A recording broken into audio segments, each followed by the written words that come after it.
안녕하세요. 투데이안경 코리아마켓 손유빈입니다. 안녕하세요. 박수진입니다. 치솟는 유가의 물가 불확실성이 커지고 9월 FOMC 회의 경계감이 더해지면서 투자자들의 행보를 다시 위축시킨 하루였습니다. 우리나라도 추석 연휴가 한 주 앞으로 다가왔는데요. 오늘 시장에는 중국 국경절 연휴에 대한 특수 기대감이 형성이 됐죠. 네, 9월 말부터 이어지는 중국 국경절과 중추절 연휴를 기점으로 중국인 관광객이 대거 증가할 것으로 전망되면서 롯데 관광개발, 호텔신라, 하나투어 등 여행과 카지노 관련주들의 기대감이 반영됐습니다. 대외 불확실성에 대한 경계감이 커진 하루, 투데이안경 코리아마켓 첫 번째 이슈픽의 주인공은 누구일까요?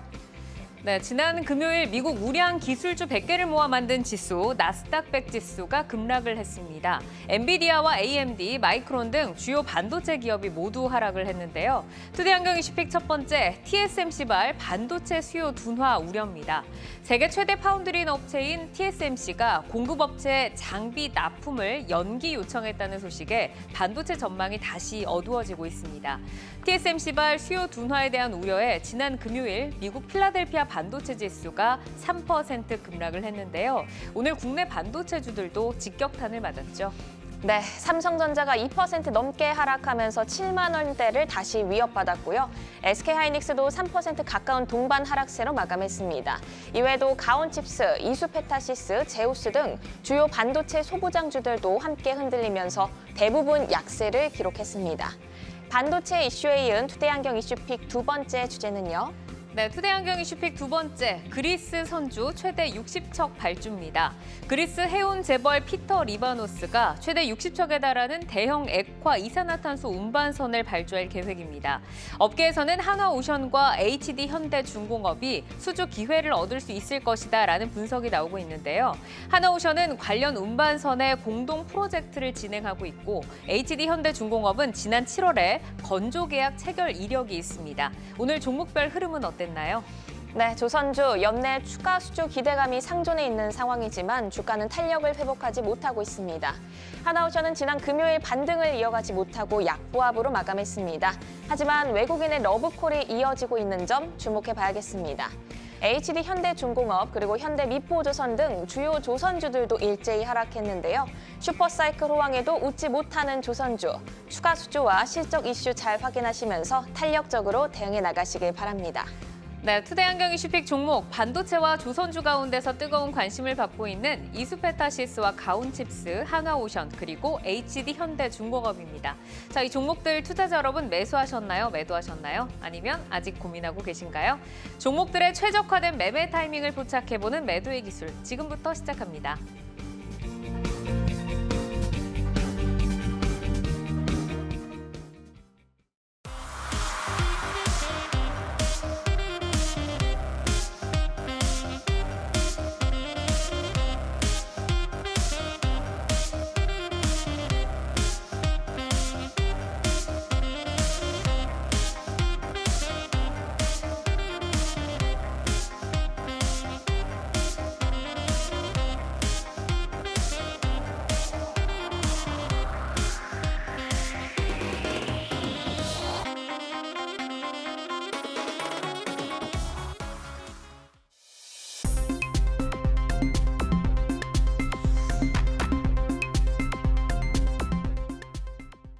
종목별 최적화된 매매 타이밍을 포착해보는 매도의 기술, 투데이안경 이슈픽 첫 번째, TSMC발 반도체 수요 둔화 우려입니다. 대만의 주요 파운드리 TSMC가 주요 협력사에 첨단 반도체 제조 장비의 공급 시기를 미뤄줄 것으로 요청을 했다라고 전해지면서 반도체 수요 전망에 대한 우려가 다시금 좀 불거지고 있습니다. 최근에 반도체 수요는 올해가 바닥이다, 이제는 살 때다라는 의견이 좀 올라오고 있었는데 아직도 좀 반도체 봄은 확인할 수가 없는 건지 강준혁 파트너께 먼저 들어볼까요? 사실 이제 오늘 얘기가 나왔던 부분은 TSMC에서 장비를 일단 반도체 인기가 조금 둔화될 것으로 예상이 되어서 장비 들어오는 부분을 좀 연기를 했다 이런 얘기가 일단 있었고 이러한 부분들 때문에 반도체에 대해서 긍정적으로 생각했던 많은 사람들이 좀 불안하게 생각했던 부분이 좀 있는 것 같습니다. 내용을 조금 뜯어볼 필요가 있을 것 같네요. TSMC가 왜 이제 글로벌 반도체 수요가 둔화될 것이다라고 생각을 하고 있냐라고 하는 부분에서 AI 특수하고는 조금 관계가 없다 이렇게 생각을 하시면 좋을 것 같고요. 휴대전화라든지 스마트폰 요즘 잘 안 팔리는 건 아마 다 알고 계실 거고 노트북 요즘 잘 안 사죠. 네. 그렇기 때문에 당연히 휴대전화라든지 노트북 같은 경우에는 사실 이제 수요가 좀 부진할 수가 있고요. 특히 이제 휴대전화라고 생각하면 가장 많은 비중을 차지하고 있는 것이 애플이잖아요. 네. 애플의 아이폰이 지금 중국 같은 경우에는 그 공고사항으로 공산당부터 시작해서는 이제 사용하지 않겠다. 뭐 이렇게 얘기가 지금 나와 있기 때문에 향후에 휴대전화 부분의 점유율 자체가 조금 떨어질 가능성도 일단 높겠죠. 그리고 최근 들어서 미국의 이제 자동차 회사들이 파업을 하고 있어요. 파업을 하고 있다는 얘기는 자동차를 만든다, 안 만든다, 안 만든다. 뭐 이런 얘기가 되기 때문에 네. 자동차 칩 같은 경우에도 좀 부진할 가능성이 높다. 이렇게 지금 보고 있는 것 같습니다. 따라서 여러분들이 지금 반도체에 봄이 왔다라고 하는 부분은 우리가 예전에 얘기를 계속했던 부분은 AI 반도체 부분이 일단 좋다라고 얘기를 했지. 누구도 모바일 반도체가 좋다라고 얘기하는 사람은 일단 없고요. 노트북 부분의 수요가 굉장히 견조하게 나타날 것이다라고 얘기하는 사람도 없습니다. 따라서 시장 안의 내용은 전혀 변한 것은 없는 것으로 일단 판단할 수가 있을 것 같고 네. 여전히 AI 반도체 관련돼서는 여러분들이 관심을 두셔도 나쁘지는 않겠다 이렇게 생각을 하고 있습니다. 스마트폰과 IT 수요에 대해서 조금 우려가 있기는 하지만 AI 쪽은 이제 변동이 없다. 네. 그리고 뭐 애플 아이폰 같은 경우도 중국에서 뭐 1분 만에 뭐 매진됐다는 예. 그런 또 뉴스가 있더라고요. 이제 미중 기술 전쟁 격화로 지금 국내 반도체 기업들에게도 어쨌든 이제 불확실한 변수로 지금 작용을 하고 있는데 미국 하원 이제 공화당 의원들이 중국 화웨이와 반도체 기업 SMIC에 기술 수출을 더 엄격하게 제한해야 한다라고 좀 요구를 했다고 합니다. 자, 지금 투자자들이 이제 반도체 쪽에서 경계해야 할 점 그리고 오히려 지금 기회로 삼을 수 있는 요소가 있다면 어떤 거 있을까요, 대표님? 네, 지금 뭐 우리 또 대표님께서 말씀하셨는데 제가 이제 종목 관점 그런 종목의 어떤 관점과 시장 관점을 좀 섞어서 말씀을 좀 드리는 상황이 되는 것 같습니다. 좀 결론부터 좀 말씀을 드리면 짧게 시장을 좀 본다면은 시장 리스크를 조금 더 중요시 여기는 그런 시점이다라고 볼 수 있을 것 같아요. 그래서 최근에 잘 아시는 것처럼 유가 상승에 따라서 인플레이션에 대한 우려가 발생하고 국채 금리가 올라가고 그에 따른 금리 인상에 대한 어떤 가능성이 또 부각이 되고 이번 주도 FOMC에 대한 부분이 또 있지 않습니까? 경제 네. 심리가 있지 않습니까? 자, 이런 부분이 이제 보는 거고요. 중장기적 관점에서는 저는 좀 긍정적으로 좀 보는 입장이거든요. 근데 중장기란 말 길게 본다는 거죠. 아까 말씀하신 것처럼 또 반도체 수요가 올해가 또 뭐 바닥이 되고 PC에 대한 수요가 바닥이고 내년에 또 출하량이 또 이렇게 증가한다. 이런 부분들을 고려했을 때는 장기적으로 봤을 때는 긍정적이라고 볼 수 있을 것 같고요. 이미 뭐 많이들 알고 계시겠지만은 이제 최근에 시장 자체가 상반기 같은 경우에는 금리의 어떤 변동성이 심하라든가 뭐 실적의 역성장성 이런 부분들 이로 인한 어떤 밸류 지표의 신뢰도 하락이라든가 뭐 특정 업종 및 종목의 쏠림 현상이 나왔다고 한다면은 이제 그 상반기에 나왔다고 한다면 하반기 쪽에는 조금 더 뭐 대형주 위주로 해서 수급이 유입될 것으로 보고 있는 상황에서 시장 리스크가 좀 들어온 걸로 좀 판단하시면 좋을 것 같습니다. 그래서 뭐 삼성전자가 이제 실적 회복에 대한 기대감이 올해 1분기 그리고 3분기, 4분기 점차적으로 영업이익률이 높아지는 걸로 지금 데이터가 나와 있기 때문에 제가 볼 때는 이번에 좀 시장 리스크만 잘 해소가 된다면은 이 반도체 종목들 바닥을 다지고 다시 한 번 더 상승이 나올 수 있다라고 볼 수 있을 것 같습니다. 결론부터 말씀드리면 짧게는 위험 관리가 중요한 거고 좀 더 중장기로 보신다면은 매집 형태로 모아가는 전략이 반도체는 맞다 이렇게 말씀드리겠습니다. 네, 단기와 장기로 지금 이제 좀 전략을 주셨는데 오늘 이제 매도의 기술에서 이수페타시스와 가온칩스에 대해서도 이제 두 분에게 한번 여쭤보도록 하겠습니다. 지금 다 스탑 사인만 켜졌어요. 이수페타시스부터 한번 볼까요? 9월 들어서 약세를 좀 면치 못하고 있는데 오늘 뭐 반도체 수요 우려, 뭐 엔비디아 하락 소식 그렇다 보니까는 하락으로 출발을 했는데 그래도 조금 힘을 내주면서 약보합으로 거래를 마쳤습니다. 자, 강준혁 파트너께 먼저 좀 들어보겠는데 이수페타시스 스탑은 어떤 의미일까요? 이수페타시스 스탑은 굉장히 여러분들이 좀 어려워할 부분이 아닌가 이렇게 생각이 듭니다. 누가 이수페타시스에 대해서 저한테 회사를 어떻게 보십니까? 라고 물어보면 굉장히 좋다라고 얘기를 할 거고요. 주가 측면에서 그러면 지금 사도 됩니까? 라고 얘기를 하면 스탑입니다. 이렇게 얘기를 할 겁니다. 왜 이렇게 말씀을 드리냐 하면 이 수페타 아까 이제 우리 반도체에 대해서 얘기를 할 때 모바일이라든지 노트북이라든지 하는 부분은 좀 부진할 수는 있습니다만은 AI 특수는 향후에도 지속될 가능성이 높다. 이렇게 여러분들한테 좀 설명을 해드렸는데 특히 이 수페타시스의 경우에는 엔비디아하고 구글 클라우드, 그러니까 예전에 이제 구글이 이제 실적을 내놨던 부분을 보면 다른 쪽 실적보다는 클라우드 실적이 굉장히 좋았거든요. 이러한 부분에 이제 AI를 엮어서 엔비디아하고 구글이 이제 합작을 하겠다 이렇게 지금 얘기가 나오고 있고 여기에 이제 뭐 이 수페타시스가 주 고객사가 구글, 엔비디아 같은 기업들이기 때문에 네. 당연히 실적이 좋아질 수밖에 없고 AI 부분에서도 향후에 모멘텀도 굉장히 강하다 이렇게도 얘기는 해줄 수 있을 것 같습니다. 단지 차트상으로 최근에 주가 많이 오르고 난 다음에 좀 흘러내리고 있는 뭐 그런 모습이 보이고 있기 때문에 지금 기업이 좋다라고 해서 주가가 무조건 오르는 건 아니니만큼 이제부터는 타이밍을 한번 보고 다시 매수할 수 있는 그런 기회를 한번 찾아보시는 게 어떨까라는 생각을 하고 있습니다. 그러니까 추세를 돌리기까지는 우선은 지금은 좀 스탑해야 된다는 네. 말씀이신 것 같고 곽영훈 대표께서도 이제 스탑 사인을 주셨는데 뭐 말씀 주신 것처럼 이수페타시스가 그 엔비디아발 훈풍에 5월부터 7월까지는 참 거침없이 좀 달렸습니다. 그런데 이제 7월 신고가 기록 후에 지금 주가가 뭐 깜짝 반등 정도로 뭐 작용하는 정도고 지금은 뭐 계속해서 좀 흘러내리고 있는데 네. 어떤 새로운 모멘텀이 등장을 해야지 추세를 조금 돌리면서 다시 좀 상승으로 갈 수 있을까요, 대표님? 네, 이제 저도 이제 똑같은 생각을 하고 있는데요. 똑같은 이유로서 저는 스탑 사인을 드린 거거든요. 그래서 뭐 짧은 관점에서 볼 때는 추세가 이미 깨져 있기 때문에 이거는 당연히 관망을 하는 게 맞죠. 관망이라는 의미는 매도하고 난 뒤에 지켜본다는 거죠. 네. 지켜보는 것은 왜 지켜볼까요? 중장기 관점에서 상황은 좋기 때문에 그렇습니다. 그래서 기존에 보유한 종목이 있다면은 주수가 있다면은 오히려 뭐 손절 치는 것보다는 이제 추가 매수해주는 게 맞고요. 신규 매수는 조금 더 뒤로 하자라고 말씀드리겠습니다. 그러면은 신규 매수를 하려고 하면은 모멘텀이 좀 필요하겠죠. 이수페타시스 같은 경우에는 엔비디아의 이 고다층 기판 MLB라고 하죠. 이 공급을 하는 회사입니다. 그래서 네. MLB는 이제 PCB라고 해서 인쇄 회로를 높게 여러 층으로 쌓는 부품을 얘기하는 거고요.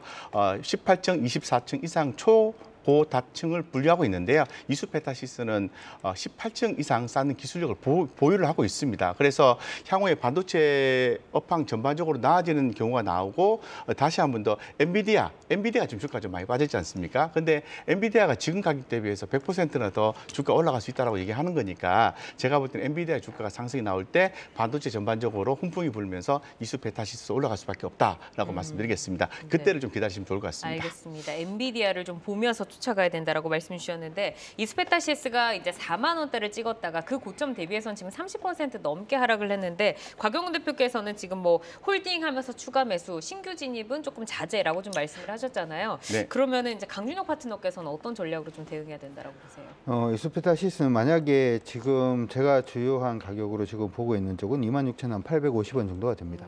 지금은 이제 28,750원 언저리까지 밀렸기 때문에 네. 반등이 나오면 지금 나와야 돼요.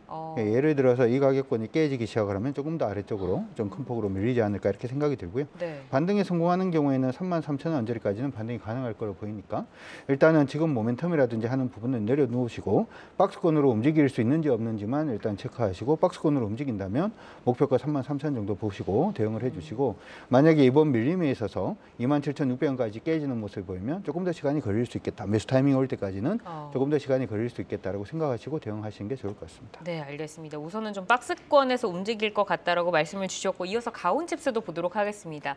역시 9월 들어서 저점이 점점 낮아지고 있는데 뭐 오늘 같은 경우에도 2,700원이 이제 하락을 하면서 가온칩스가 6% 넘게 밀렸는데 지금 이제 두 분 다 스탑 사인. 역시나 조금 비슷한 이유일지 곽영훈 대표께 먼저 들어볼까요? 네, 비슷한 이유고요. 가온칩스 같은 경우에는 텔레칩스와 더불어서 이슈가 좀 있었죠. 영국 기업인 ARM의 나스닥 상장 이슈가 있습니다. 그 이슈는 종료가 됐습니다. 종료가 됐고 가온칩스 같은 경우에 영국의 이 ARM과 관련되어서 이 디자인 솔루션을 제공하는 업체거든요. 네. 그렇기 때문에 삼성 파운드리의 디자인 솔루션도 제공하고 또 이 ARM과도 관련된 기업으로서 주목을 많이 받았습니다. 그래서 한 차례 올랐고 마지막에 상장되기 하루 이틀 전에 주가가 한 번 더 위로 한번 슈팅이 나오는 그런 모습을 연출해줬기 때문에 쉽게 말씀드려서 전반적으로 반도체 섹터가 얼어붙으면서 흐름이 안 좋아지면서 그래도 가격 유지했었거든요. 네. 그런데 이슈가 끝났기 때문에 매물 출회가 되는 겁니다. 자, 그러면은 이런 부분에 의해서 만약에 제가 생각할 때는 한 25,000원 정도 한번 그 지지 여부를 좀 확인해 볼 필요가 있을 것 같아요. 그래서 25,000원 정도에서 반등이 나와주면 좋을 것 같고요. 그 밑으로 빠지면 이제 과매도 국면이라고 판단하시고 새롭게 또 매수해주는 포인트를 잡아야 되는 작업이 좀 필요하다라고 좀 말씀드리겠습니다. 네, 우선 이제 ARM 상장 이슈의 그 모멘텀이 지금 소멸이 됐다라고 좀 말씀 주셨고, 가온칩스가 이제 국내 대표 디자인 솔루션 파트너사로 삼성 파운드리를 이용하는 팹리스의 무려 87%에 달하는 고객사들을 지금 확보를 하고 있는 회사입니다. 그러니까 이번에 좀 그 TSMC의 공급 지연 요청 소식이 좀 더 민감하게 받아들여질 수밖에 없지 않나라는 생각이 드는데, 파운드리 업황 회복이 좀 늦어진다고 하면 가온칩스 성장세에도 좀 제동이 걸리는 건가요? 이것도 아까 말씀을 해드린 것처럼 파운드리도 우리가 두 가지로 좀 구분해야 될 것 같아요. 네. 그러니까 우리 보통 이제 시장에서 얘기를 하는 D램 같은 경우에도 역시 마찬가지인데요. 우리가 보통 얘기를 할 때 서버용 D램 얘기를 많이 하잖아요. 네. 근데 AI도 서버용 D램 들어가고 그다음에 우리 보통 넷플릭스라든지 아마존이라든지 이런 데도 서버용 D램이 들어간다 이렇게 생각을 그냥 단순히 해버리면 네. 뭐가 문제가 생기냐면 AI 부분에 D램 그 서버용 D램 들어가는 부분은 우리 HBM이라든지 하는 하이 퀄리티 그러니까 하는 쪽으로 일단 하이엔드 제품으로 일단 들어간다면 지금 넷플릭스라든지 이런 쪽 들어가는 이제 서버용 D램 같은 경우에는 저가가 들어가거든요. 그러니까 시장 자체가 완전히 다른 거죠. 네. 앞서서 얘기를 했다시피 그 TSMC의 이제 파운드리 같은 경우에도 기존의 자동차 칩셋이라든지 아니면은 지금 모바일 칩셋이라든지 이런 쪽은 저가가 보통 들어간다 이렇게 생각하시면 좋을 것 같고요. 그래서 고가 부분은 크게 일단 문제는 없다 이렇게 생각을 합니다. 단지 가온칩스의 경우에는 그런 식으로 생각을 하면 이 종목도 나쁘지 않은 종목이다 이렇게 생각을 해 두셔도 좋을 것 같고요. 단지 ARM 관련된 이슈 자체를 생각을 해볼 때는 최근에 이제 그런 얘기 나오고 있잖아요. 중국 쪽이 계속해서 압박을 쪼이겠다 이런 얘기를 하는데 ARM 같은 고가 장비 같은 경우에는 삼성전자라든지 아니면 일부 기업들 외에는 그걸 장비를 사용할 때가 별로 없어요. 특히 가장 큰 시장이라고 생각을 해보면 중국 시장이라도 볼 수가 있는데 이번에 중국 같은 경우에도 반도체 투자한다고 55조 정도를 또 펀드 자금을 모았잖아요. 네. 근데 중국에서는 이 장비를 살 수 있다 없다?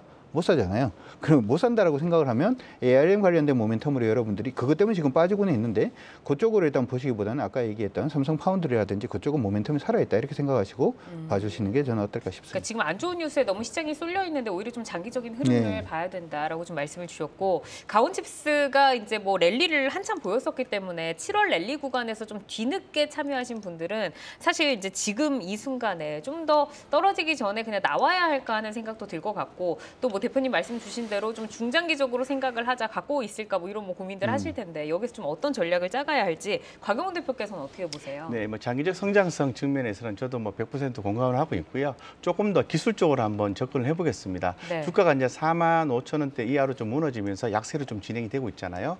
그래서 한번 그 약세가 진행이 되면은 통상적으로 이제 공매도가 많이 출현될 가능성이 있는 거거든요. 그래서 대차 잔액의 어떤 추이라든가 이런 걸 좀 봤을 때는 6월부터 꾸준히 늘고 있는 그런 상황입니다. 그러면서 그때 이후로 해서 공매도가 별로 출현한 적이 없거든요. 공매도 출현 가능성은 항상 있다라고 좀 생각하시면 좋을 것 같고요. 만약에 이제 추세 대응 전략으로 가게 되면은 이제 비중 축소의 전략이 맞습니다. 맞고요. 이 박스권 개념은 일단 뭐 아까 이거는 이제 공매도 그 비율 차트를 가지고 봤을 때 35,000원 딱 기준 잡으시면 될 것 같아요. 그래서 35,000원 밑으로 만약에 주가가 쭉 밀리게 되면은 그때부터는 조금 더 관심권에 더 넣고 이렇게 좀 보시는 게 맞는 것 같습니다. 그래서 제가 조금 기술적으로 염려하는 것은 대체 잔액이 많이 들어있고 공매도 출현 가능성이 있다. 이 부분에 대해서 조금 더 주목해 볼 필요가 있다라고 말씀드리겠습니다. 네, 그 알겠습니다. 부분이 네. 지나고 안정화됐을 때 가온지수는 성장성이 있기 때문에 바로 반등이 나올 가능성이 있다고 말씀드리겠습니다. 우선은 좀 수급적으로 매물을 좀 소화를 하고 그 뒤에 이제 안정화된 뒤에 보자라고 좀 말씀을 주셨고, 자 이어서 이제 조선주 보도록 하겠습니다. 그리스의 해운 재벌 피터 리바노스가 최대 60척에 달하는 대형 액화 이산화탄소 운반선을 발주를 한다라는 소식에 국내 조선업계에도 이제 수주 가능성에 관심이 쏠리고 있는데, 과거 이력을 되짚어봤을 때 국내 업계가 수주를 할 수 있는 가능성은 어떻게 좀 판단하실까요? 거의 뭐 우리가 또 수주를 한다 이렇게 생각을 하시고 보시는 게 좋을 것 같습니다. 사실 이제 요즘은 친환경 선박부터 시작해서 뭐 에너지 추진선 부분도 친환경 추진선이라든지 하는 부분에 대한 얘기들이 많은데 네. 실질적으로 이걸 배를 건조할 수 있는 곳은 세 나라 정도가 되죠. 첫 번째가 이제 우리나라고 두 번째가 중국, 세 번째가 일본 정도가 되는데 네. 일본 같은 경우에는 그 기술력은 있습니다만은 예전에 이제 조선 산업이 굉장히 좀 안 좋았을 때 그 부분을 지켜내지 못했기 때문에 뭐 수주라든지 하는 부분 조금 어려울 것 같고요. 그리고 중국 같은 경우에 사실 이제 기술력이라든지 하는 부분이 좀 부진하죠. 예전에 무슨 일이 한 번 있었냐면 네. 유럽 선사에서 중국의 선박을 수주를 하는 경우 중국 공산당에 중국 정부에서 보증을 서서 금리가 제로인 채로 돈을 빌려줬어요. 무슨 얘기냐면 배 나올 때까지는 돈이 드는 게 한 개도 없는 거죠. 그러네요. 그렇게 해서 선박을 수주받고 난 다음에 그 선박이 어떻게 됐느냐. 첫 번째는 1년 내에 고장이 났고요. 두 번째는 조선소 안에 있는데 이거 우리 제조 못할 것 같다. 배째라. 뭐 이런 식으로 얘기가 나와서 우리가 또 인수를 해서 이 선박을 제조했던 그런 부분이 그런 부분이 있기 때문에 이 신뢰성 부분에서는 사실 이제 중국 선박 자체도 신뢰성이 좀 많이 떨어져 있다. 이렇게 생각을 해본다면 우리 조선사들이 수주를 받을 가능성이 굉장히 높겠다. 이렇게 정리가 될 것 같습니다. 네, 굉장히 이제 기쁜 소식인데, 자, 연내 이제 추가 수주 기대감이 지금 형성 중입니다. 오늘 매도의 기술에 하나오션 그리고 HD 현대중공업 올리고 지금 두 분의 말씀 들어보도록 하겠습니다. 그런데 여기에서 하나오션과 HD 현대중공업 모두 강준혁 파트너께서 가능성이 높다고 하셨는데 다 스탑을 주셨고 곽용 대표께서는 다 고사인을 지금 주셨습니다. 자, 이제 어떤 이유인지 한번 좀 들어보도록 하겠는데 하나오션부터 보도록 하죠. 지난 금요일에 반등을 이어가지 못하고 오늘 좀 상승을 해주나 싶었는데 0.4% 밀리면서 거래를 마쳤습니다. 자, 곽영훈 대표께 먼저 들어볼까요? 하나오션에 대한 이야기. 네, 하나오션 같은 경우에는 시장 관점에서 보면 저도 이제 스탑이라고 봐야 되는데요.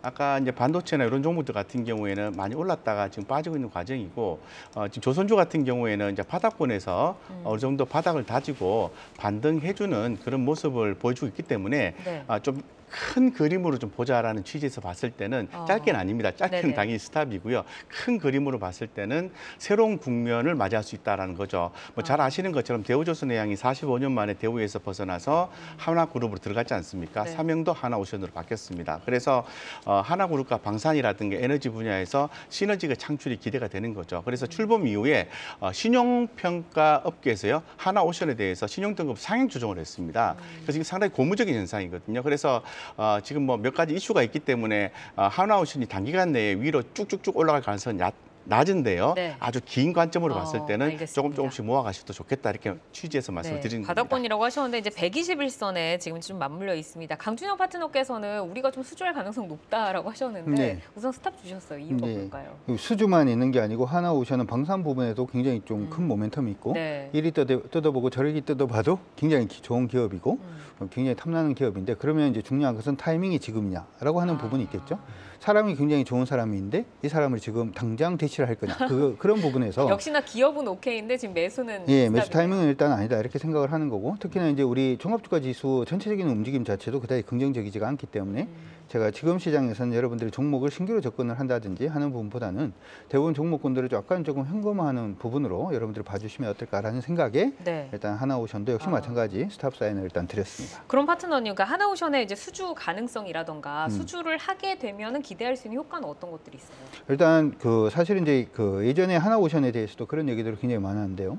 우리 하나오션 같은 경우에는 예전에 주인이 없는 회사다 보니까 사실 소위 방산이라든지 하는 부분도 달릴 수 있는데도 불구하고 달리지 않았고요. 네. 자율주행이라든지 자율주행 선박이라든지 하는 부분도 달릴 수 있는데도 불구하고 달리지 않았고 수주 부분도 예전에 HD 현대 중공업이라든지 하는 데서 수주를 받을 때도 여기는 수주가 공격적으로 나오지가 않았어요. 그런데 시장 안에서 예상을 했던 부분은 방산 부분은 지금 이미 성과가 좀 보여주고 있는 부분이고 수주 부분은 하반기에 수주를 많이 땡길 것이다라고 예상을 하고 있기 때문에 하나오션이 올 하반기에 아까 60척 정도의 어떤 수주라든지 하는 부분에서 일정 부분만 가지고 온다라고 하더라도 실적 점프라든지 하는 부분도 충분히 저는 기대할 수 있다고 생각을 합니다. 회사가 완전히 한번 바뀐다 이렇게 생각을 하시고 봐주시는 게 좋을 것 같습니다. 알겠습니다. 어쨌든 회사 자체에는 이제 너무나도 이제 좋은 내용을 좀 말씀을 해주셨는데 하나오션이 지금 바닥권에 있다라고 하셨는데 8월부터 주가의 하락폭은 깊어졌지만 외국인의 러브콜은 지금 커졌거든요. 8월부터 외국인의 매수 행보가 이어지고 있는데 이 매수 배경을 좀 어떻게 해석을 하시는지 그리고 추가로 주목할 수 있는 뭐 수주라던가 어떤 이슈가 있다면 어떤 거 있을까요, 대표님?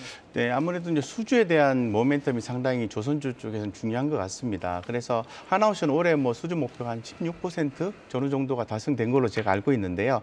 아직까지 신규 수주 흐름은 그렇게 좀 강하지 않다라고 좀 볼 수 있을 것 같아요. 그래서 추후에 뭐 카타르라든가 또 LNG 선박에 대한 수주 이런 부분들이 또 전망이 되고 있는 상태고 아까도 좀 말씀드린 것처럼 어떤 그 한화의 또 방산 과의 또 시너지 효과 이런 부분을 통해서 뭐 지금 우리 국내에 또 이렇게 잠수함이나 이런 거 관련해서도 수주가 또 예상이 되는 거니까 수주는 좀 지속적으로 이어질 것으로 보고 있고 조선주 전반에 대해서도 수주가 좀 긍정적으로 보고 있지 않습니까? 그래서 하나오션도 현재로서는 뭐 그 수주에 대해서는 긍정적으로 보고 있는 상황이다라고 좀 말씀드리겠습니다. 네, 지금 하나오션이 이제 8월 유상증자 발표를 기점으로 주가의 조정폭이 깊어지면서 뭐 그때 엑시트하신 분들도 꽤 계시겠지만 사실 이제 회사의 뭐 내용이 좋다 보니까 뭐 수주나 뭐 잠수함이나 여러 방면으로 좀 믿고 금방 털고 다시 올라오겠지 하신 분들은 오히려 지금 굉장히 좀 어려운 시간을 겪고 계실 텐데 지금 시점에서 어떤 전략 짜가야 될까요, 파트너님? 사실 이제 유상증자 부분에 대해서 얘기가 좀 많은 것 같습니다. 기존 주주를 일단은 배정하고 난 다음에 그다음에 일반 공모론도 흘렸다가 그 못하면 이제 주관사가 일단 가져가는 그런 부분이고 네. 시장 안에서 지금 예상되고 있는 발행가액이 한 22,350원 정도 일단은 그다지 높지는 않죠. 근데 이거보다 일단은 가격이 좀 더 떨어지는 부분이 생기면은 원래 조달을 한 2조 원 정도 조달을 하려고 했었는데 이 조달 부분도 약간 좀 문제가 생길 수 있다 이렇게도 얘기가 나오고 있고요. 앞서서 이제 시장이라든지 하는 부분이 조금 부담이 된다. 그리고 회사 내용이라든지 하는 부분은 크게 부담이 없습니다만은 주가 움직임 자체가 좀 부진하게 움직이는 부분이 이런 부분이 아닌가 이렇게 생각이 들고요. 실질적으로 어린 대우조선의 양이죠. 하나오션은 이제 하나가 먹고 난 다음에 얼마나 빨리 안정화를 시킬 수 있는가라고 하는 부분이 관건이 되지 않을까 이렇게 생각이 들고요. 개인적으로 매수할 수 있는 타이밍은 유상증자하고 난 다음에 타이밍이 좀 나오지 않을까 이렇게 생각이 들고 따라서 가지고 계시는 분들이라면은 차트 한번 보고 가도록 하겠습니다. 최근에 밀리다가 그래도 이제 안정을 취했던 가격권이 33,200원 언저리가 되는데 이 가격권이 깨지지 않으면은 박스 정도는 충분히 한번 노려볼 수 있을 걸로 보이고요.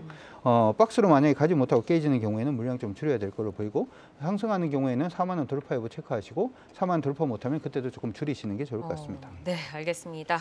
자, 이어서 그러면 현대중공업으로 가보도록 하겠습니다. HD 현대중공업이 지금 3거래일 만에 하락 전환을 했는데 오늘 좀 빨간불 킬까 하다가 역시나 좀 밀렸습니다. 자, 여기서도 가경훈 대표께서는 이제 고사인을 주셨는데 대표님 어떤 의견이실까요? 뭐 동일한 의견입니다. 조선주에 대해서는 뭐 동일한 의견인데 이 바닥권에 이제 이제 도달한 상태인데 추가로 이제 상승 트리거가 나오느냐라는 부분인데요.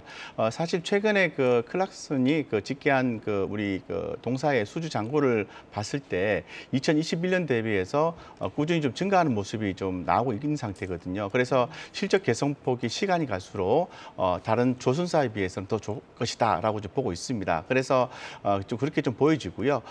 지금 뭐 연간 수주 목표도 한 61% 달성했다고 하고 네. 또 내년에 갈수록 또 긍정적인 모멘텀이 있다고 보는 거니까 굳이 이 가격대에서 메리트가 없다라고 말씀드리긴 사실상 어려운 것 같아요. 근데 시장 요인을 감안했을 때는 짧게 대응하는 것은 절대로 아닌 것 같고 좀 긴 관점에서 대응하는 게 좀 맞다고 생각하고 있거든요. 그래서 현대중공업 긍정적으로 보되 아주 긴 텀을 가지고 분기 단위로 해서 숫자를 좀 체크하시면서 네. 모아갈지 여부에 대해서 판단하시기 좋을 것 같습니다. 알겠습니다. 지금 고사인은 맞지만 이게 뭐 신규 진입의 고보다는 어쨌든 이제 기업에 대한 좀 고사인으로 해석을 하겠습니다.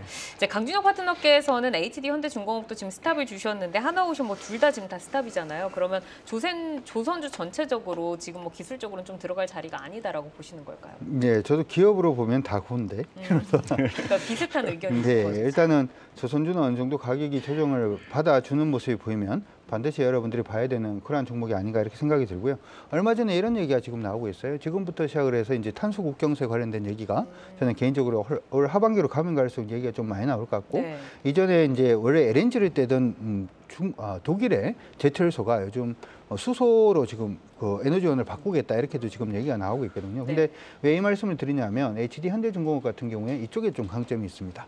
아까 얘기했던 뭐 이산탄소 운반선부터 시작을 해서 암모니아 수송선부터 시작을 해서 메탄올 추진선까지도 이 친환경 부분에 굉장히 좀 강점이 있는 회사이니만큼 하반기로 가면 갈수록 조금 더 부각이 되지 않을까 이렇게 생각이 들고요. 네. 단지 이건 차트 한번 보고 갈까요? 그냥 차트를 보시면은 여러분들이 차트 보시면은 뭐가 좀 보이냐면 차트를 한번 길게 보세요. 보통 여러분들 제가 유튜브에서도 항상 말씀을 해드립니다만은 차트를 그냥 길게만 봐도 HD 현대중공업이라는 회사는 바닥권이 89,000원, 위쪽이 15만 원 선으로 계속 움직이고 있네 이렇게 이제 보이실 거고 최근에 주가 흐름 자체는 15만에서 꺾여서 내려가고 있는 그런 모습이기 때문에 때문에 이 부분의 추세가 전환되기 전까지는 저는 좀 보수적으로 여러분들이 보시는 게 어떨까 싶습니다. 박스권을 좀 크게 잡고 네. 계시고 곽영훈 대표님께서 이제 고사인 주셨으니까 그럼 가격적인 전략 한번 들어볼까요? 네네. 지금 가격적 전략을 볼 때 저는 이제 공매도 추정가를 좀 보고 있는데요. 네. 현재 지금 우리가 통상적으로 볼 때 5일 공매도 추정가가 있고 20일 공매도 추정가가 있습니다. 그래서 5일 공매도 추정가 대비해서 현재 주가는 좀 밑에 있어요. 한 1% 정도.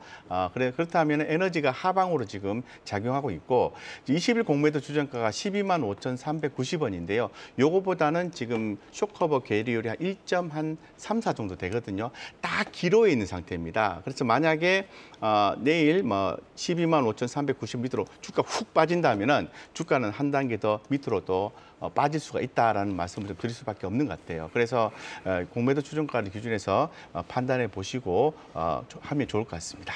네, 알겠습니다. 자, 오늘 매도의 기술은 이스페타시스와 가온칩스, 하나오션 그리고 HD 현대중공업까지 4종목 살펴드렸는데요. 현재 주가와 모멘텀을 기준으로 매매 포인트 제시를 해드리고 있기 때문에 시장이 변화하면 전략도 변동 가능한 점 기억을 해주시기를 바라겠습니다. 계속해서 주요 이슈와 모멘텀 팔로우하면서 여러분의 전략 체크해드리겠습니다.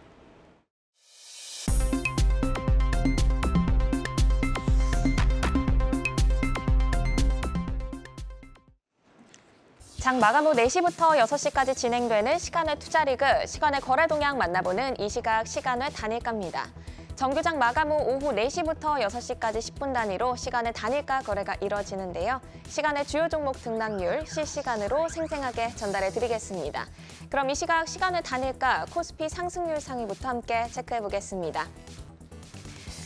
네, 강보합에 마감을 했던 주연테크가 9% 상승을 보이면서 코스피에서 가장 크게 출발을 하고 있습니다. 또 영화관과 주유소 등의 사업을 운영하고 있는 세기상사도 5% 정도 강세를 보이면서 7,400원 선 터치를 하고 있고요. 티웨이홀딩스도 3%대 강세 보이고 있습니다. 또 자동차 부품주인 한국무브넥스 오늘 6%까지 조정이 좀 깊었는데요. 다시금 매수세 들어오면서 3% 상승한 6,700원에 거래되고 있습니다. 계속해서 코스닥 상승률 상위 체크해 보겠습니다. 네, 우주 일렉트로가 올라와 있네요. 전자부품과 자동차 부품을 판매하는 업체로 9% 강세 보이고 있고요. 뒤에 이어서 캐스텍 코리아도 올라와 있습니다. 자동차용 주물 소재를 생산하는 업체로 1% 정도의 상승을 보였는데 시간에서 시세를 분출하고 있습니다. 9% 상승률 보이면서 2,280원 선 지나가고 있고요. 옵티코어도 7% 강세를 보이고 있습니다. 스타링크와 SK텔링크와의 협력 소식에 SKT의 1차 벤더사인 옵티코어 오늘 주목을 받으면서 21% 강세로 마감을 했는데요. 시간의 거래에서 거래량 동반하면서 7% 강세 이어지고 있습니다. 이번에는 코스피 하락률 상위 보겠습니다. 네, 오늘 8% 상승을 하면서 좋은 모습 보였던 이월드 시간에서는 4% 넘게 하락을 하고 있습니다. 1,432원 선 지나가고 있고요. 코스모 신소재 4거래 연속 상승을 하면서 오늘 9% 상승한 고점 부근에서 마감을 했습니다. 하지만 시간에서 5% 가깝게 하락을 하고 있습니다. 이 종목은 종가 급변으로 내일 하루 동안 투자 주의 종목으로 지정이 되니까요. 투자에 참고하시기 바랍니다. 마지막으로 코스닥 하락률 상위도 볼까요? 네, 오늘 7% 상승한 한국전자인증 3.4% 하락하면서 4,400원에 거래되고 있습니다. 북미 스포츠게임 2종이 위믹스에 온보딩 됐다는 소식 전해지면서 10% 급등한 위메이드 2.6% 시간에서 빠지면서 37,250원 지나가고 있습니다. 이렇게 이 시각 시간의 단일가 살펴봤는데요. 시간의 단일가 매매는 오후 6시까지 10분 단위로 매매가 체결됩니다. 모멘텀과 거래량 등 꼼꼼히 살펴보시고 시간에서도 성투 전략 세워가시길 바랍니다. 시간의 단일가 거래 동향, 잠시 후 시간의 단일가 특징주를 통해서도 확인하실 수 있습니다.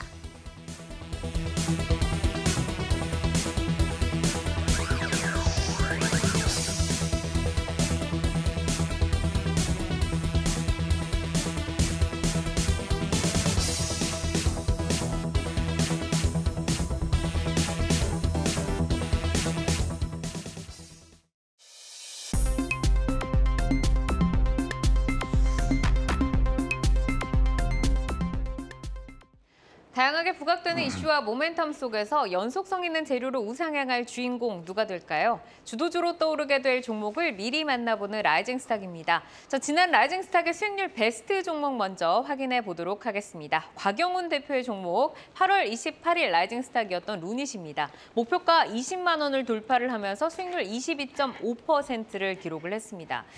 루닛 오늘 같은 경우에도 2%대의 상승을 좀 지켜줬는데 지금 목표가를 30만 원으로 상향 조정을 해주셨거든요. 대표님, 중간 점검 한번 들어볼까요? 네, 누닛 같은 경우 많이 올랐죠. 많이 올랐는데 누닛이 지금 자리에서 시장과 상관없이 좀 봤을 때는 내려서는 안 되는 자리라고 저는 생각하고 있거든요. 그래서 누닛이 현재 지금 그 전반적 일정상의 이유로 좀 봐도요. 누닛 같은 경우에는 이번 달 말에도 긍정적인 어떤 내용이 또 발표된 유럽 쪽에서 발표되는 내용도 있고 몇 가지 이슈가 있고 가장 지금 그 시장에서 관심을 많이 받고 있는 게 과연 자금을 제대로 조달할 수 있을 것인가라는 거거든요. 그래서 뭐 유무상 증자를 발표한 상태에서 자금 조달이 잘 되고 그 자금을 가지고 또 새로운 사업을 성장 초기 국면에서 투입이 된다면은 루닛은 더 가치 평가를 더 정당화될 것이다라고 좀 생각하는 상황입니다. 그렇기 때문에 루닛에 대한 시장의 관심도가 지금 살아 있고요. 거기에 대해서 조금만 흐름이 살아나도 수급이 쭉 들어오게 돼 있습니다. 그렇기 때문에 어느 정도 올라왔긴 했습니다만은 저는 더 갈 수밖에 없는 환경이다라고 좀 볼 수 있을 것 같습니다. 11월 달까지 보시면 좋을 것 같습니다. 네. 우선은 자금 조달의 질을 눈여겨보자라고 좀 정리를 해주셨습니다. 11월도 알려주셨고요. 자, 이어서 오늘의 라이징 스탁도 한번 확인해 보도록 하겠습니다. 세 분의 종목 화면으로 만나볼까요? 자, 김성준 부장께서는 롯데관광개발, 강준혁 파트너 KCC, 그리고 곽영훈 대표 흥구석유 가지고 오셨는데요.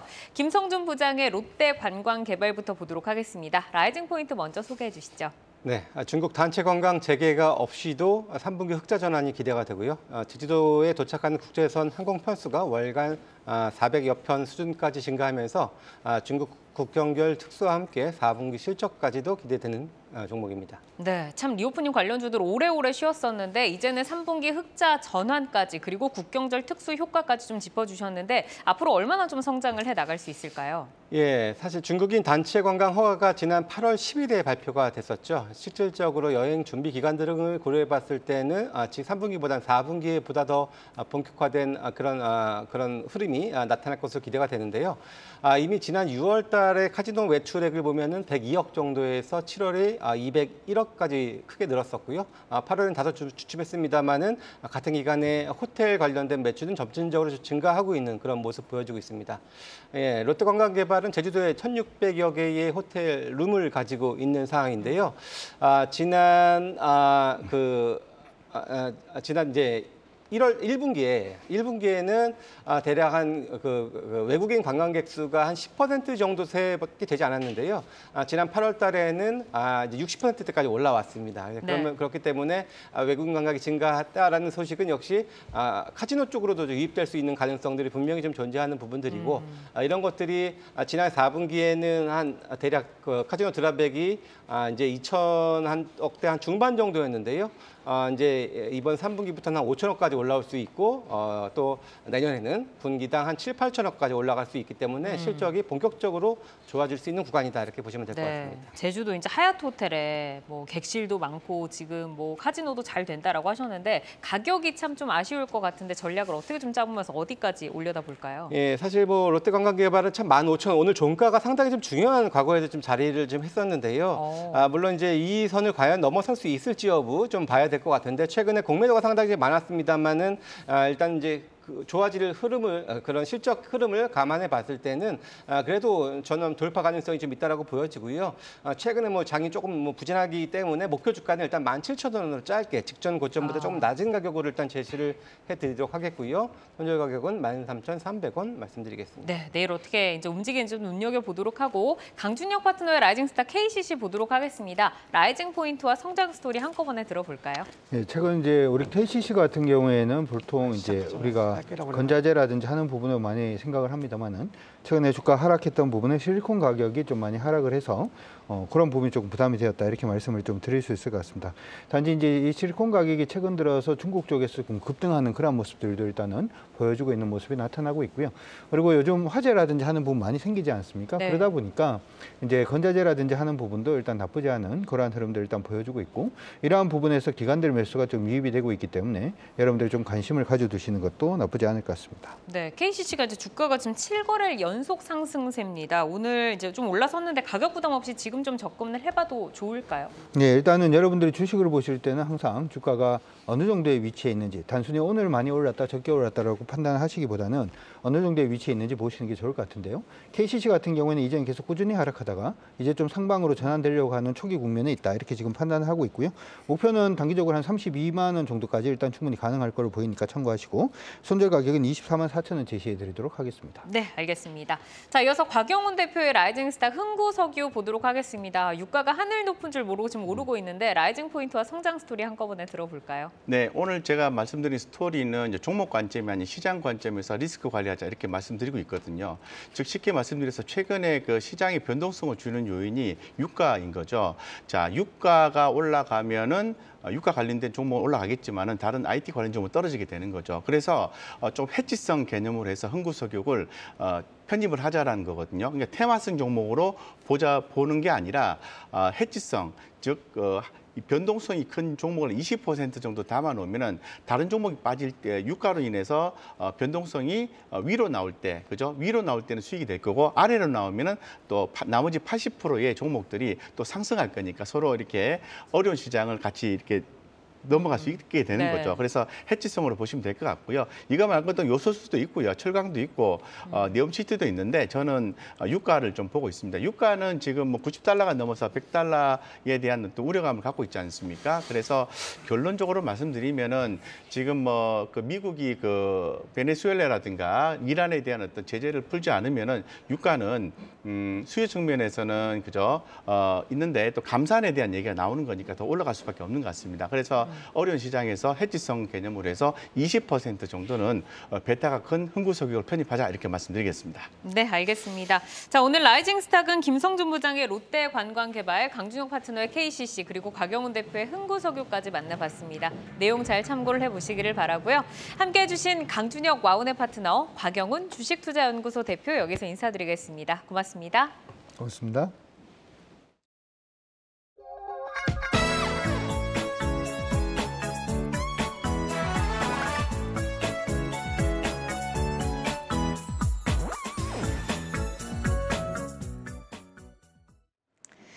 시간의 단위가 거래 속 특징주들을 따라가 보는 시간의 단위가 특징주 탑5입니다. 시간의 단위가 거래는 내일장까지 연결돼 움직이는 종목들이 많은데요. 오늘 함께 하시면서 매매 전략에 잘 활용해 나가시길 바랍니다. 그럼 특징주 5위부터 확인하겠습니다. KTIS인데요. 스타링크와 SK텔링크, KTSAT의 협력 소식에 KT 자회사인 KTIS 오늘 16% 급등을 했습니다. 시간에서도 관련주들의 흐름 좋은데요. 3% 상승하고 있네요. 4위는 KT알파 올라와 있습니다. KT그룹 계열의 모바일 인터넷 서비스와 콘텐츠 플랫폼 서비스 제공업체로 역시 스타링크발 호재로 4% 상승했습니다. 고점 부근에서 마감한 만큼 시간에서도 분위기 좋습니다. 4% 상승하고 있습니다. 3위는 미코 바이오메드입니다. 사우디아라비아의 현지 합작 법인을 설립했다는 소식에 오늘 강세를 보였습니다.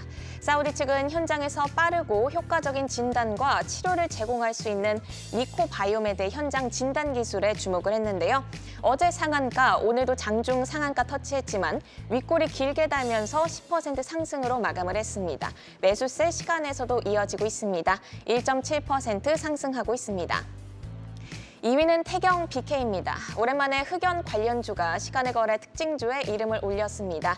3거래일 연속 상승하고 있고요. 특히 오늘은 외국인의 대량 매수가 들어오면서 8% 상승 마감했습니다. 시간에서 강한 기세 이어갑니다. 4% 상승하고 있습니다. 1위는 코어라인 소프트가 올라와 있습니다. 신한 제7호 스펙과 스펙 소멸 방식으로 합병해서 코스닥 시장에 오늘 상장했습니다. 코어라인 소프트는 인공지능 의료 영상 소프트웨어 기업인데요. 최근 주목받는 테마임에도 불구하고 25% 급락하면서 아쉬운 모습 보였는데 시간에서는 힘을 다시 내주고 있습니다. 5%까지 상승률 끌어올리고 있습니다. 네, 그럼 특징주 3위 미코 바이오메드부터 보겠습니다. 사우디 모멘텀이 더해지면서 오늘 주목을 받았는데요. 내일장 전망 어떻게 보실까요? 일단 오늘 제가 시간 외의 특징주를 쭉 그렇게 점검을 해보는 것 중에서 느낀 소회라고 본다면은 역시 최근에 시장이 조금 약세 분위기 속에서 일단 테마주들 중심의 일부 국한된 상승세를 좀 보여주고 있는데요. 사실 미코바이오메드 같은 경우에도 금일 사우디와의 합작 법인 설립 소식 때문에 장중 상한가를 기록을 했었습니다만은 윗꼬리를 좀 길게 달면서 좀 마감을 했다가 현재는 반발 매수가 좀 나오고 있다라고 좀 보시면 되는데요. 아무래도 테마적인 상승세도 조금 과거와는 달리 좀 연속성이 좀 약한 그런 모습을 보여주고 있기 때문에 테마적인 접근도 사실 그렇게 녹록지 않은 모습 보여주고 있다라고 보여지고요. 사실 뭐 미코 바이오메드 같은 경우에는 지난 4월 달에도 사우디 관련된 이슈와 함께 10,000원 선을 한번 넘었었던 그런 부분들이 다시 한번 좀 재차 또 이제 확인이 된 부분에서 다시 한번 좀 강세를 보이는 부분들이기 때문에 현 시점에서는 전고점을 강하게 넘어선다라기보다는 일단 어느 정도 좀 반발 매수를 본다면 반발 매수가 나오면은 좀 적당한 시점에서 조금 일단 좀 차익 실현하는 관점으로 좀 접근하는 것이 보다 더 좀 안정적인 투자가 되지 않겠냐라고 판단하고 있습니다. 네, 반등 시 차익 실현 관점에서 전략을 짜주셨습니다. 이어서 특징주 5위 KTIS도 보겠습니다. KT의 고객 서비스 계열 자회사인데요. 스페이스 X 자회사인 스타링크와 KT SAT의 협력 소식에 정규장에서 16% 급등, 그리고 시간에서도 3%대 좋은 흐름 가져가고 있습니다. 이 기분 좋은 에너지 좀 더 이어갈 수 있다고 보실까요? 예, 사실 시간 외에서 그래도 그나마 강한 것은 역시 스타링크 관련된 우주 항공 관련된 업체들이 선방하는 모습 보여주고 있는데요. 아무래도 오늘 KTCS가 상한가를 기록을 하면서 마찬가지 과거에 포스코 그룹들이 같이 좀 상승을 하는 그런 움직임처럼 KT 알파라든지 KTIS 오늘 또 시간 외에서도 좋은 모습 보여주고 있고 정규장에서도 좀 좋은 모습 보여주고 있는데요. 물론 KTIS는 AI 챗봇 관련된 업체로 더 많이 알려져 있는데요. 사실 보다 그 우주 항공 쪽으로 크게 그런 분야가 많이 없음에도 불구하고 같이 좀 동반된 상승세를 좀 보여주고 있는 것이 어떻게 보면 좀 특징적인 모습이라고 할 수 있겠고요. 어떻게 본다면 그래도 일정이 어느 정도 지금 돼 있는 스타링크의 서비스가 시작이 되고 또 뭐 우주 항공청이라든지 여러 가지 이슈를 좀 기대할 수 있는 섹터가 그래도 우주 항공 쪽이다 보니까 관련주들이 그래도 선별적으로 틈새적인 테마를 형성하면서 상승세를 조금 더 이어갈 가능성들은 존재한다 이렇게 보시면 될 것 같습니다. 네, 저희가 오늘장 단일가 특징주로 KTIS를 살펴봤는데요. 오늘 상한가를 기록한 KTCS도 연결해서 좀 여쭤보겠습니다. KTIS와 모멘텀을 연결해서 봐야 될 것 같은데요. 향후 주가 전망도 비슷한 관점이실까요? 일단 아무래도 거듭 말씀을 드리지만 시장이 조금 그렇게 녹록하지 않은 그런 구간이기 때문에 그래도 확실하게 일정 있는 테마주들 중심으로 더 국한될 가능성들은 있는 부분들이고요. 그런 가운데 일단 우주항공은 계속해서 저는 그래도 좀 일정은 확정돼 있는 부분들이기 때문에 관심을 가져가야만 하고 또 추가적인 테마를 본다고 한다면은 뭐 이제 다시 한번 이제 우크라이나 재건 관련주라든지 이런 약간의 좀 틈새적인 쪽으로 시장은 좀 더 매기가 쏠릴 가능성들이 분명히 좀 존재하는 부분들이기 때문에 일단은 긴 호흡보다도 짧은 트레이딩 관점으로서의 이런 이 관련주들에 대한 접근은 아직까지 유효하다 이렇게 말씀드릴 수 있겠습니다. 네, 이렇게 오늘 시간의 특징주와 오늘장 특징주 함께 살펴봤습니다. 오늘 함께해 주신 김성준 하이투자증권 도곡 WM센터 부장은 여기서 인사드립니다. 고맙습니다. 아시아 증시와 유럽 시황 전해드립니다. 오늘 아시아 주요 증시는 일본이 휴장한 가운데 혼조세를 보이고 있습니다. 상해 종합지수 0.2% 상승 마감, 선전도 0.5% 상승입니다. 반면 홍콩 항생지수는 본토 기업들의 주가 하락으로 현재 1.5%가량 하락하고 있습니다. 리창 중국 총리가 동남아시아 국가연합과 경제적 연대를 강화하기 위한 핵심 방침을 발표했습니다. 동남아 각국에서 수입을 확대하고 안정적인 공급망 구축을 약속한 건데요. 또 리창 총리는 아세안과 연관해 시진핑 주석이 제창한 경제권 구상 1대1로도 발전시켜 나가겠다고 표명했습니다. 한편 블룸버그는 중국 부동산발 불안감이 경제 안정 기대감을 압도하고 있다고 풀이했습니다.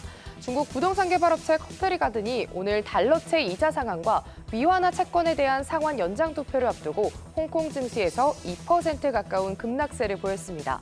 쏟아지는 부양책과 경제지표 회복세에도 현재 시장의 초점은 부동산인 걸로 풀이됩니다. 이어서 유럽 개장 사항도 함께 체크해 보시죠. 오늘 닥스 지수 약간 밀리면서 출발합니다. 현재 1.9% 하락 출발했습니다. 독일 외무장관이 유럽은 중국에 대한 의존도를 줄여야 한다고 말했습니다. 이 발언은 최근 유럽연합이 중국산 전기차와 관련한 중국 정부의 보조금 지급 조사에 착수한 가운데 나온 건데요. 이건 EU 차원의 조사에 힘을 실으려는 걸로 풀이됩니다. 특히 이번 조사로 중국 시장에서 점유율이 높은 폭스바겐이나 벤츠 등 독일 자동차 업체의 무역 보복이 될 수도 있는데 그럼에도 중국과의 거리 두기가 필요하다고 밝혀 주목되고 있습니다. 마지막으로 프랑스도 함께 체크해 보시죠. 까크 지수 역시 0.5% 하락 출발했습니다. 지금까지 시황센터 이마영이었습니다. 네, 투데이안경 코리아마켓은 방송 후에도 유튜브에 라이징 스탁으로 검색하시면 다시 보실 수 있습니다. 라이징 스탁과 함께 여러분의 포트를 풍성하게 채워갈 좋은 종목들과 함께 하시기 바랍니다. 투데이안경 코리아마켓은 항상 여러분의 든든한 전략 동반자가 되어드리겠습니다. 오늘도 함께해 주신 여러분 고맙습니다.